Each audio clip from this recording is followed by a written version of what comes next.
Y vamos a dar paso a la siguiente ponencia.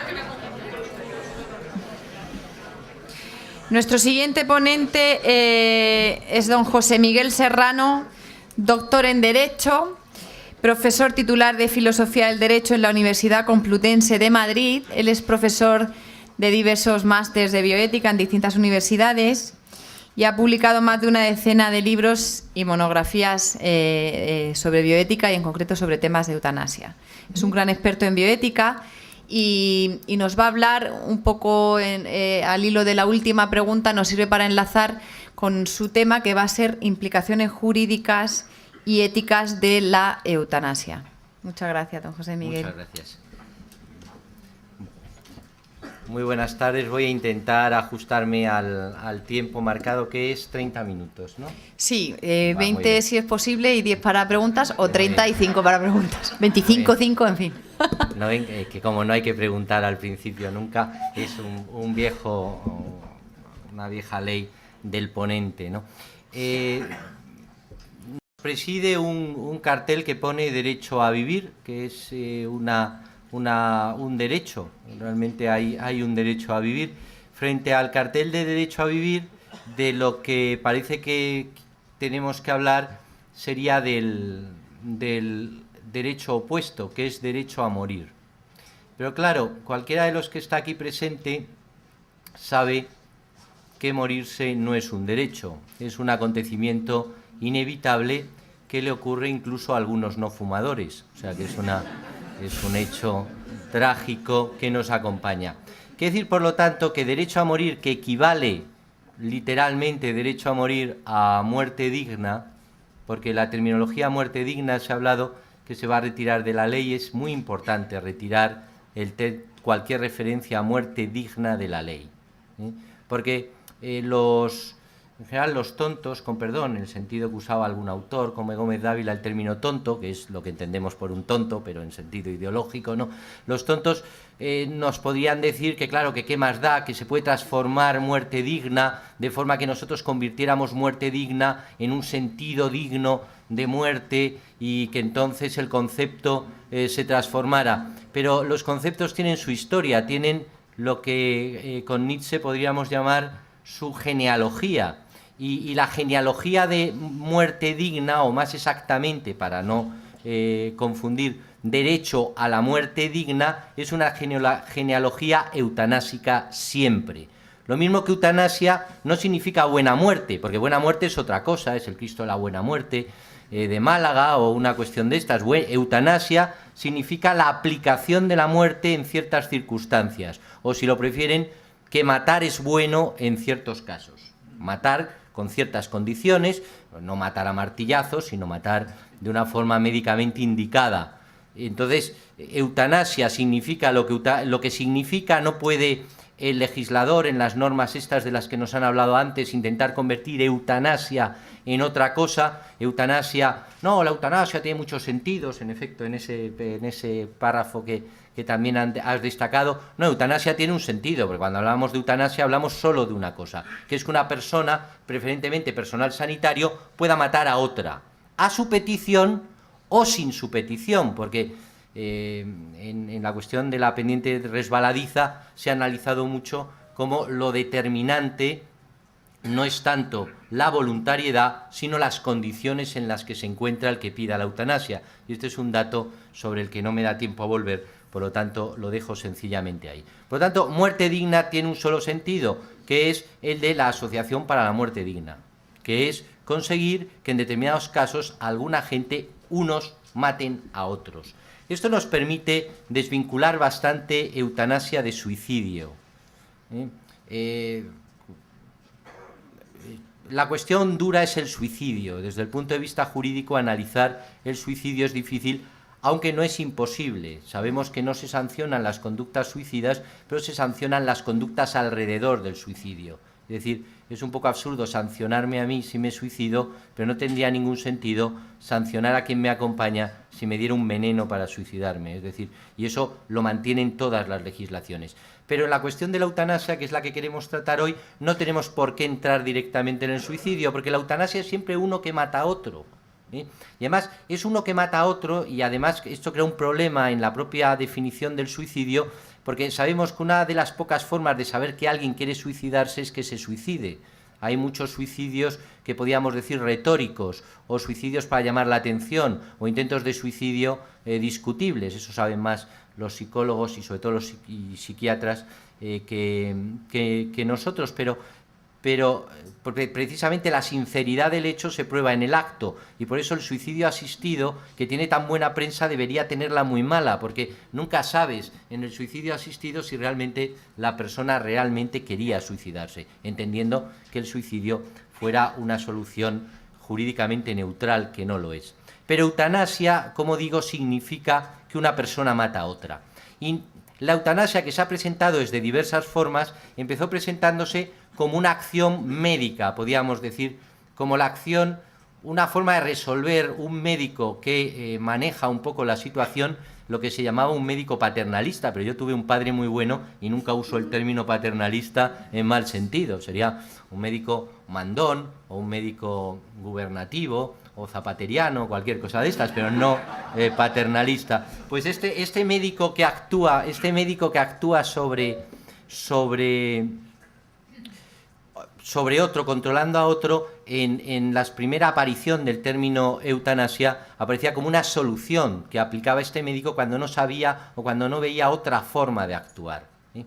De aquí la eutanasia pasó, podríamos decir, a un concepto eutanásico vinculado a la eugenesia y vinculado al concepto de muertes que no merecen la pena vivirse. Un concepto que no fue tan extraño ni tan peculiar de algún sistema político, sino que estuvo muy extendido durante los años 20 y 30 en buena parte del mundo, y que quedó bastante desacreditado por una serie de razones que personas que vienen a un acto de derecho a vivir conocen sobradamente. Y la eutanasia volvió en los 60 y volvió con un discurso, que es el discurso, podríamos decir, del derecho a la eutanasia, de la autonomía. Quiere decir que la eutanasia ha existido como referencia a lo largo del tiempo y solo tardíamente aparece fundamentalmente como una cuestión de autonomía. Yo tengo derecho a morirme. Esta idea, la verdad es que es una idea sorprendente, porque ya hemos visto que la muerte es un acontecimiento inevitable, y el famoso discurso que le he oído a alguno decir, no, yo tengo derecho a determinar cuando me muero, ojalá. Me encantaría tener ese derecho, pero no lo tengo yo, ni él, ni nadie, ¿no? Entonces, realmente parece que se está centrando, es realmente, yo tengo derecho a que me maten. Ese es el concepto ideal.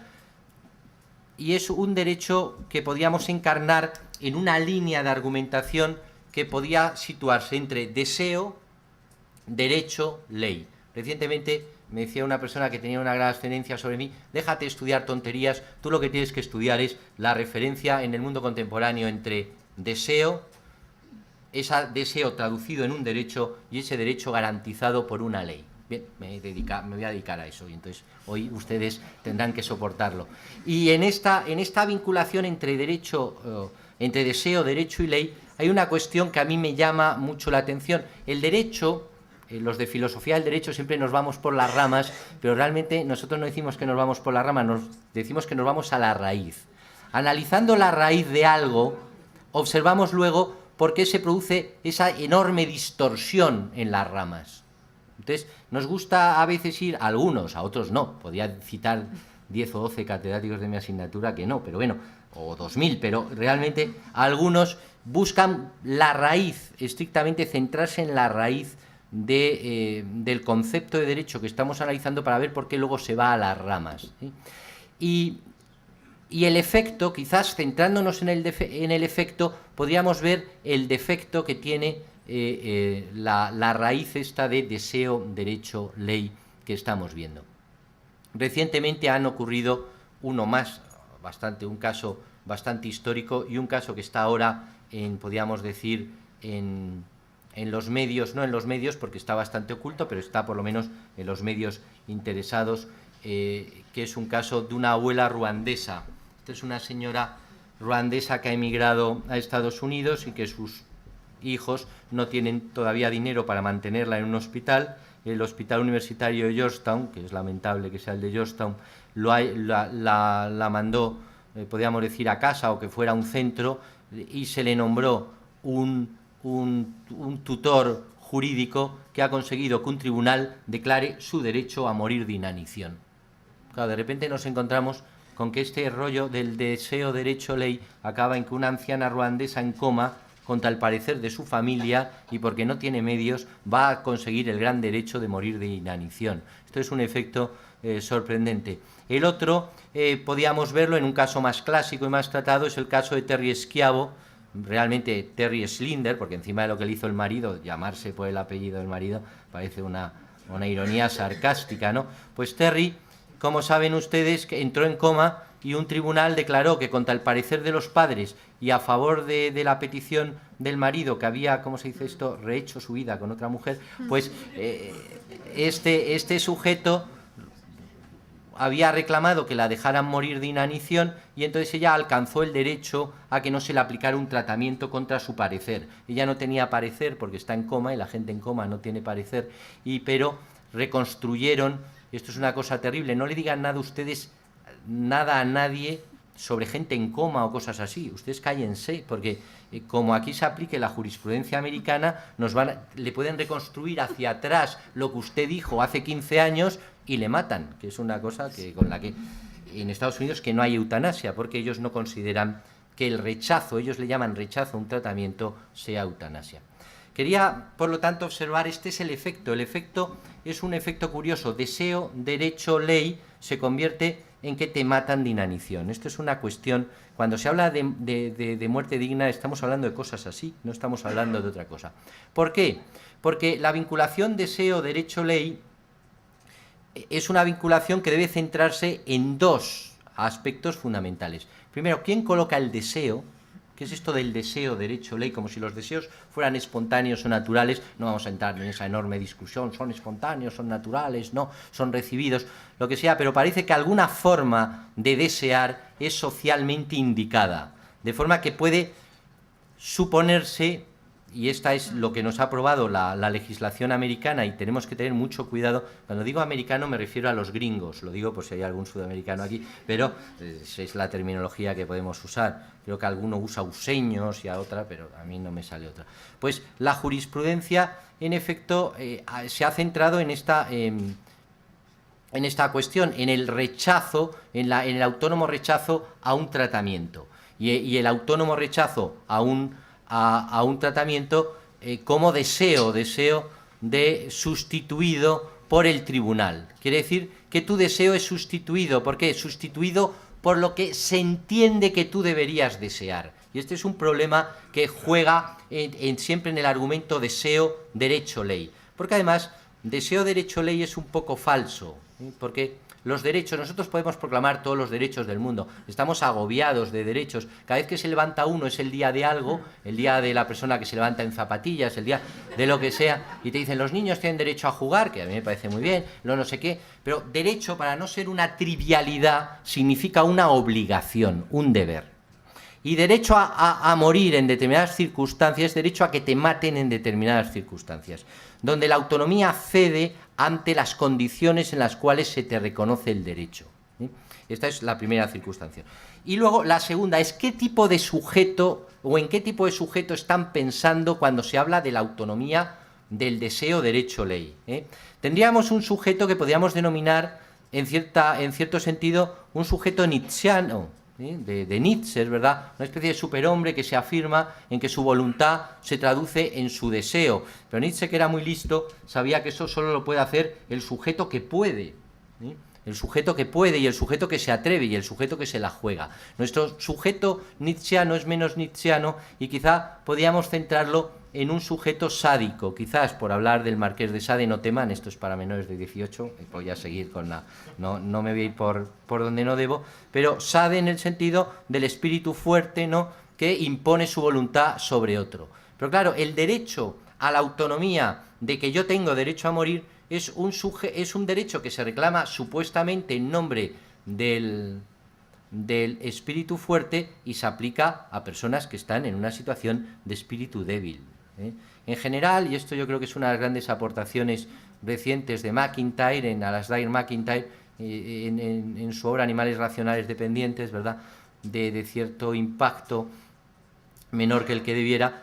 Los seres humanos somos todos dependientes, podemos decir que van yendo de una dependencia camino de otra dependencia, pero hay unos que son más dependientes que otros y respecto a ellos se reconoce lo que se llama las virtudes de la dependencia reconocida. La sociedad humana ha tendido a reforzar los comportamientos de atención al dependiente. Imagínense ustedes la madre, hay un ejemplo de McIntyre que me encanta repetir, que es el de la madre que va con un niño realmente prácticamente, con perdón, monstruoso, o de aspecto monstruoso.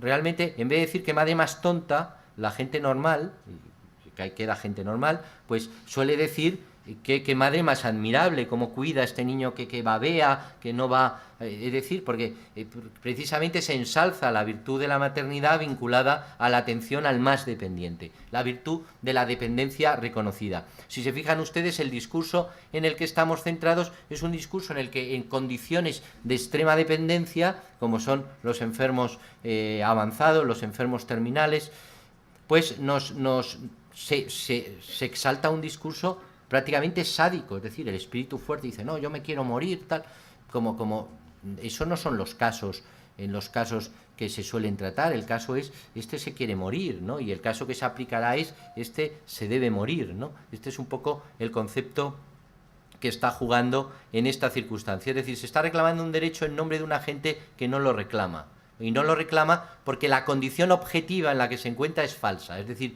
si podemos decir que la función fundamental del teórico es desenmascarar, cuando hablamos de muerte digna hay que desenmascarar al ministerio, a quien sea, y decirle, pero ¿de qué está usted hablando? Porque ¿qué dignidad hay en disminuir la atención de la abuela ruandesa? Es decir, ¿qué dignidad hay ahí? ¿En qué, si lo que habría que hacer es presupuestar una forma de atención a las abuelas ruandesas que han inmigrado, es decir, esa es lo que hay que hacer, lo otro, como se ha explicado ya desde la primera intervención, no deja de ser un truco en el cual te dicen algunos sarcásticos sobre el derecho que la gente pide en nombre de una causa lo que no se puede pedir en su nombre.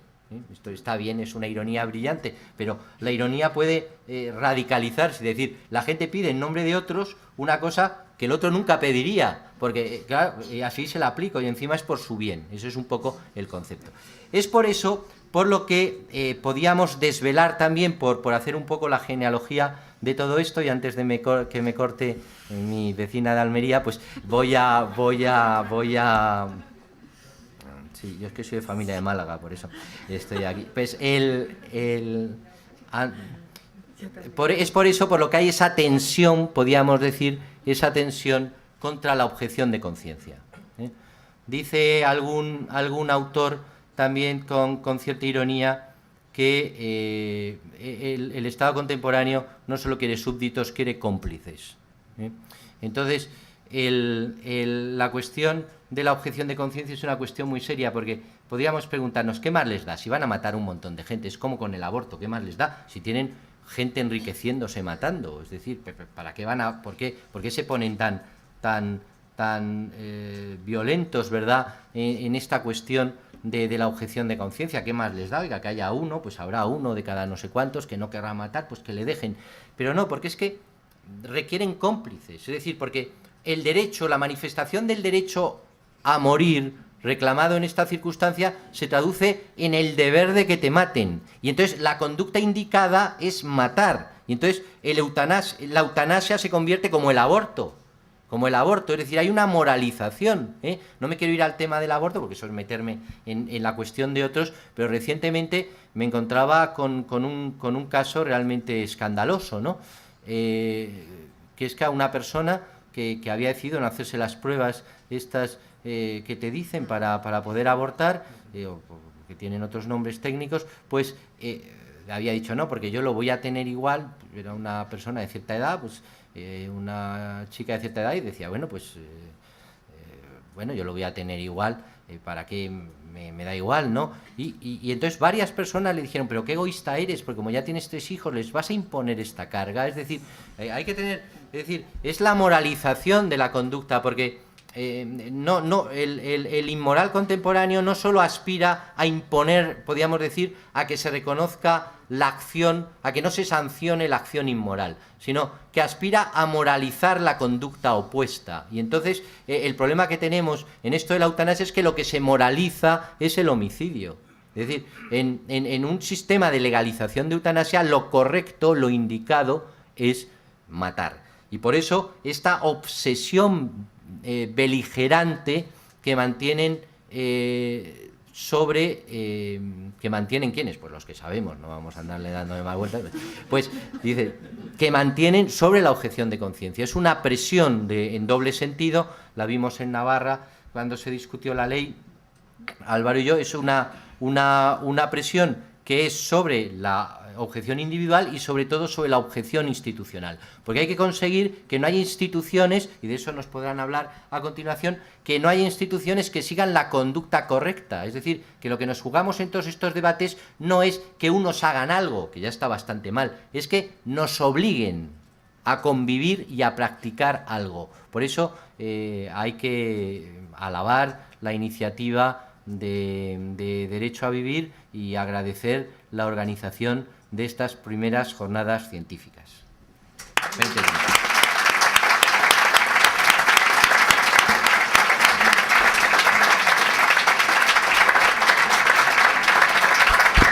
Muchísimas gracias. No lo he cortado no porque seamos vecinos, sino porque es que ha ido clavado con el tiempo, o sea que... Bueno, pues nada, efectivamente, muchísimas gracias por aclararnos este lío que a veces pues nos tenemos, ¿no? Nos intentan hacer entre deseo, derecho, obligación. Yo quería hacer un comentario precisamente hablando de esto, ¿no? De los derechos, ¿no? El derecho a morirme cuando yo quiera.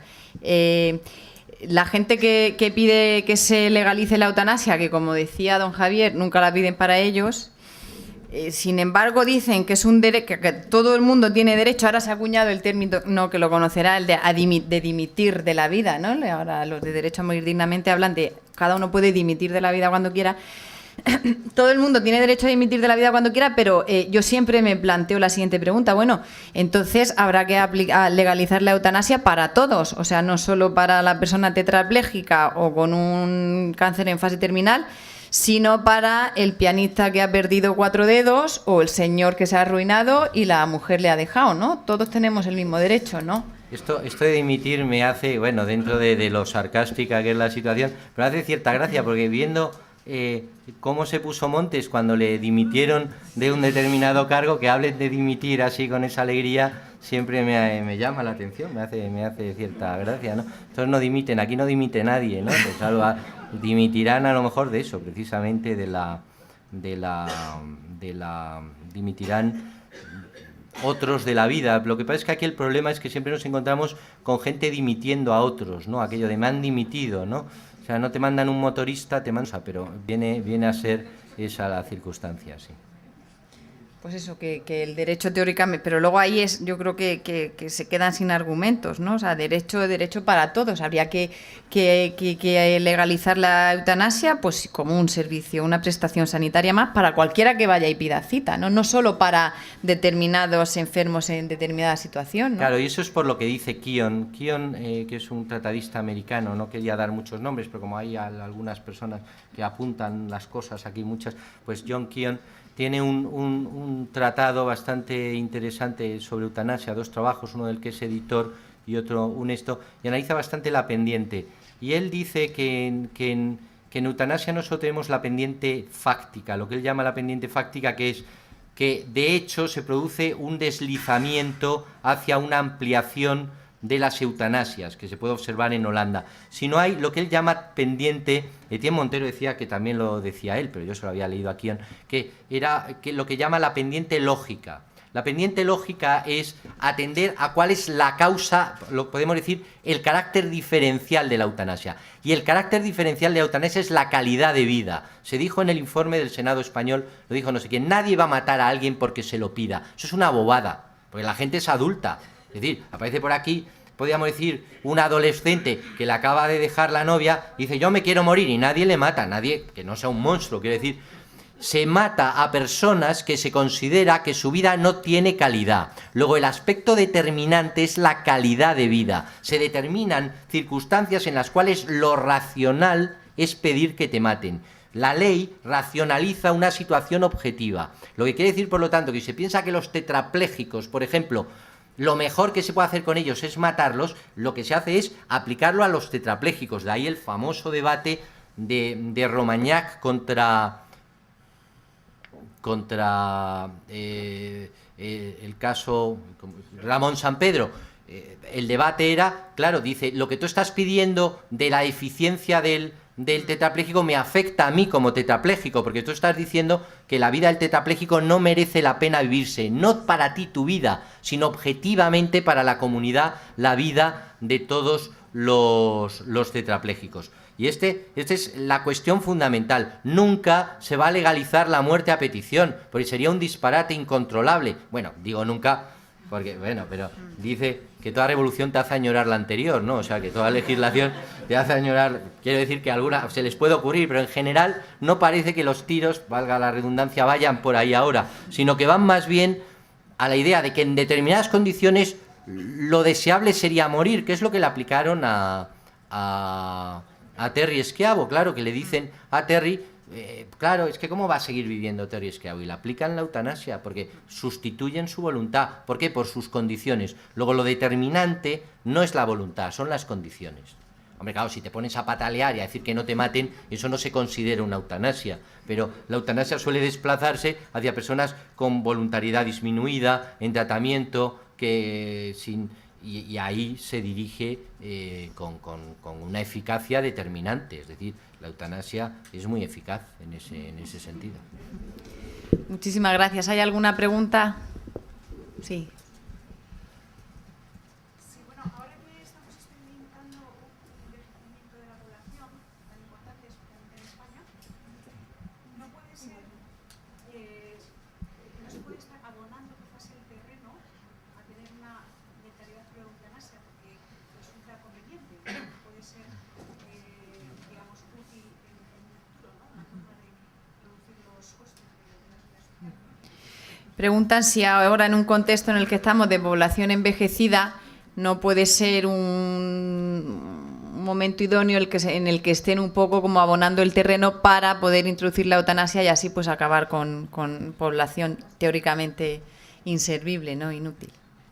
Es un argumento que debo reconocer que propagandísticamente o de argumentación viene bien. En efecto, aumento de población, disminución del coste. Por otro lado, podría manejarse el argumento quizá opuesto. Ahora que aumenta el número de personas que podían verse en situación eutanásica, lo racional es que hay una mayor presión contra la eutanasia, porque estas personas tienen mayor capacidad, mantienen muchas de ellas capacidad de votación, capacidad de decisión y capacidad de movilización. De hecho, yo creo que las vueltas que le están dando al tema de la eutanasia, cuando han sido tan violentamente radicales en otras cuestiones, procede de ahí, del temor a que sectores de población se les subleven un poco. Yo recuerdo que una vez fui a una televisión de Vallecas, Nunca seremos la primera, se llamaba así, decía, y pusieron antes, era un debate de eutanasia, y dijeron, se llamaban así, no lo han inventado, y esta gente pusieron una pequeña encuesta, y yo creo que no era un truco, y en la encuesta la habían hecho en la puerta, claro, como hacen en las televisiones pequeñas las cosas, y le habían preguntado a 4 o 5, y todos eran muy partidarios de la eutanasia. Pero me permití decirles, bueno, pero es que todos tienen 20 años, todos los que les habéis preguntado, claro, es decir, es verdad. Y en eso hay mucho de esto, es decir, la eutanasia se pide por unos para otros,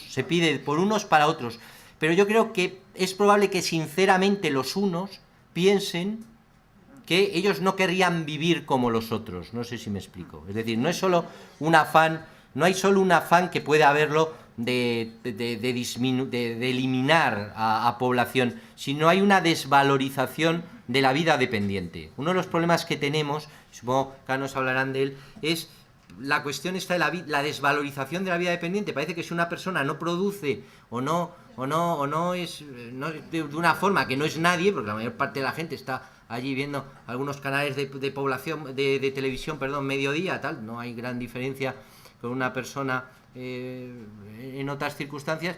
Si una persona no produce, pues entonces su vida no merece la pena y atenderle no merece la pena. Y eso es un problema que es un problema de valoración social. La eutanasia no es solo, podríamos decir, un objetivo, es también un síntoma. Si lo único que se nos ocurre con un enfermo es matarlo, es que realmente estamos en una situación realmente preocupante. No solo para el enfermo, que sobre todo, pero también para el que piensa así. Muchas gracias. Quisiera ver si puede explicarnos cuál sería el argumento a aducir frente al otro argumento de la limitación de los recursos. Algunos hablan de que andamos con recursos limitados y que el hecho de utilizar unos recursos para una persona que está en el final de su vida pues limitaría recursos para otros que pueden tener más calidad de vida. Y es ¿qué argumento podríamos aducir para evitar? Preguntan que ante la excusa de legalizar la eutanasia para no invertir recursos en personas que a lo mejor tienen poca esperanza de vida, no pueden ser poco útiles, ¿qué argumentos se pueden utilizar para rebatir este?